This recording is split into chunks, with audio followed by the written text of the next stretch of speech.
BJP ने भी एक अपना इलेक्शन कमीशन में रिप्रेजेंटेशन किया और दूसरा रिप्रेजेंटेशन विजय सापला जी जो शेड्यूल कास्ट कमीशन में उनमें किया। आपकी क्या एनालिसिस है, क्या गलती हुई ममता बनर्जी से या क्या कहा उन्होंने जिससे आपको आपत्ति है? जब रंग दिया बुतों ने तो खुदा याद आया। 10 साल तक, उससे भी ज़्यादा समय तक दलित वोट बैंक के दम पर मुख्यमंत्री बनी रही, लेकिन उनकी जो बुनियादी समस्याएं थी उनका हल नहीं हुआ। और आज जब लगने लगा है कि दलित समाज अपने अधिकारों के प्रति संचेत है, वो बदलाव चाहता है, जिन लोगों ने उनके साथ राजनीतिक ठगी की है ऐसे लोगों को दंडित करना चाहता है, तो आज ममता जी के जो चेले चपाटे, जो उनके गुर्गे हैं, वो दलितों को भिखारियों की संज्ञा दे रहे हैं, उनके खिलाफ अनाप शनाप भाषा का इस्तेमाल कर रहे हैं। मैं ऐसी ताकतों को कहना चाहता हूँ कि हम तो पैदा ही ऐसे वातावरण में हुए हैं। हम तो जिस दिन से पैदा हुए उस दिन से इस प्रकार के वातावरण को झेल रहे हैं। मेरी भी 70 साल की उम्र होने को आई है। मेरे जीवन में भी हजारों ऐसी घटनाएं आई हैं कि मुझे अनटचेबिलिटी का सामना करना पड़ा, मेरे ऊपर अत्याचार हुए, 2-3 बार तो मारपीट कर नहरों में भी घेर दिया गया, लेकिन मेरी आवाज़ बुलंद रही। मैं कभी रुका नहीं, मैं चलता रहा। मैं आभारी हूँ सरदेव अटल बिहारी वाजपेयी जी का, जिन्होंने मुझे आगे बढ़ने का मौका दिया। सर मैं आभारी हूँ जी आदरणीय मोदी जी का, जो पिछले 25 साल से मेरा मार्गदर्शन कर रहे हैं, हमारा निर्माण कर रहे हैं और उनके नेतृत्व में हम समाज की सेवा कर रहे हैं। सर, ममता बनर्जी ने तो यहाँ तक भी अपनी गोत्र के बारे में भी बताने से पीछे नहीं हटी। इलेक्शन कमीशन ने उसका भी संज्ञान लिया है, वो सारी बातें देख रही है। क्या आपको अनुमान है बंगाल में आपकी सरकार बनेगी? और जो 4 राज्य, बंगाल के अलावा 5 राज्यों में टोटल जो इलेक्शंस हो रहे हैं, आपकी क्या अनुमान है? क्या बीजेपी कहाँ तक इसमें सक्षम हो पाएगी?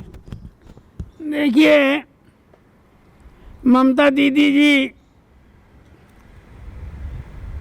दुर्गा विसर्जन की मूर्तियों पे रोक लगाती थी, माँ सरस्वती की वंदना पे रोक लगाती थी, और आज खुद घंटियां बजाती फिर रही हैं मंदिर दर मंदिर, लेकिन जनता ने उनकी घंटी बजा दी है। और अब तो 2 मई और ममता गई, सारा राष्ट्र जो है 2 तारीख की इंतजार में है। और पश्चिमी बंगाल में एक परिवर्तन होगा और हमारे जनसंघ के संस्थापक डॉक्टर श्यामा प्रसाद मुखर्जी का वो सपना पूरा होगा, जो हमारे दल के पहले राष्ट्रीय अध्यक्ष रहे हैं। कमल का फूल खिलेगा। कश्मीर में भी आपने बीजेपी ने सरकार बनाई और बंगाल में भी लगता है आपके हिसाब से कि बंगाल में आपकी सरकार बन जाएगी। कितना सीट आएगा सर? 200 से ऊपर सीटें आएंगी। मैं तो जिस दिन पार्लियामेंट ख़त्म हुई 25 तारीख को, थोड़ी सी देर के लिए घर चला गया था पंचकुला, तो देखा कि 9 लोग कोरोना से पीड़ित हैं, तो मैं भी लपेट में आ गया। मेरी अगले दिन की फ्लाइट थी, मैंने जाना था पश्चिमी बंगाल, और अभी तो थोड़ा सा यहाँ आराम कर रहा हूँ 1 हफ्ते के लिए, क्योंकि कमजोरी बहुत आ जाती है।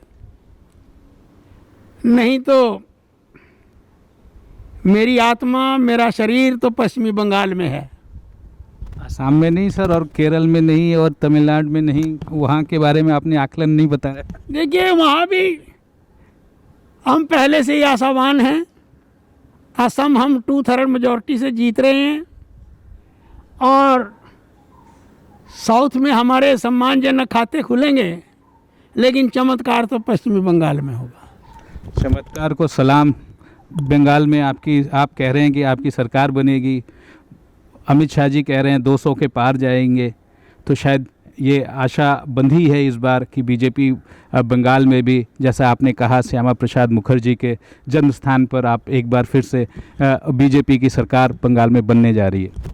मैं बधाई देना चाहता हूँ कि आदरणीय नरेंद्र मोदी जी के नेतृत्व में जिस प्रकार से जेपी नड्डा जी ने कमान संभाली है, और जिस प्रकार से अमित शाह जी ने एक निर्णायक लड़ाई पश्चिमी बंगाल के अंदर जाकर लड़ी है, और उनके ऊपर हमले हुए, ममता दीदी जी ने भद्दी से भद्दी भाषा का प्रयोग हमारे नेताओं के लिए किया, लेकिन हमने संयम नहीं खोया, क्योंकि हमारी नज़र जो है वो मछली की आंख पर है, जिसके ऊपर मोदी जी का निशाना लग रहा है, और 2 तारीख को हम होंगे कामयाब, हम होंगे कामयाब। जी आदरणीय, आपके इन्हीं शब्दों के साथ मैं आपको स्वास्थ्य लाभ पूर्ण रोपेन करें, और आप शायद बंगाल जाने के लिए तत्पर हैं। अगले हफ्ते शायद हम आपको बंगाल में देखेंगे, क्योंकि अभी 3-4 राउंड के इलेक्शन वोटिंग की दिन बाकी हैं, और आशा करते हैं कि आपका जो एक प्रण था कि श्यामा प्रसाद मुखर्जी के जन्म स्थान पर हम बीजेपी की सरकार बनाएं, वो उसमें आप सक्षम हो पाएँ। थैंक यू, धन्यवाद। हम अपने लक्ष्य में कामयाब होंगे, क्योंकि अटल जी ने बचपन में जो हमें सिखाया कि जीत गए तो मस्त नहीं हुए, हार गए तो हौसले पस्त नहीं हुए, हम लगातार काम करते रहे। और अटल जी ने जो कहा, कोई साथ मिलकर चलेगा तो साथ लेकर चलेंगे, अगर कोई साथ मिलकर नहीं चलेगा तो अकेले चलेंगे, और अगर कोई विरोध भी करेगा तो उसकी छाती पर मूंग दलते हुए विजय श्री हासिल करेंगे।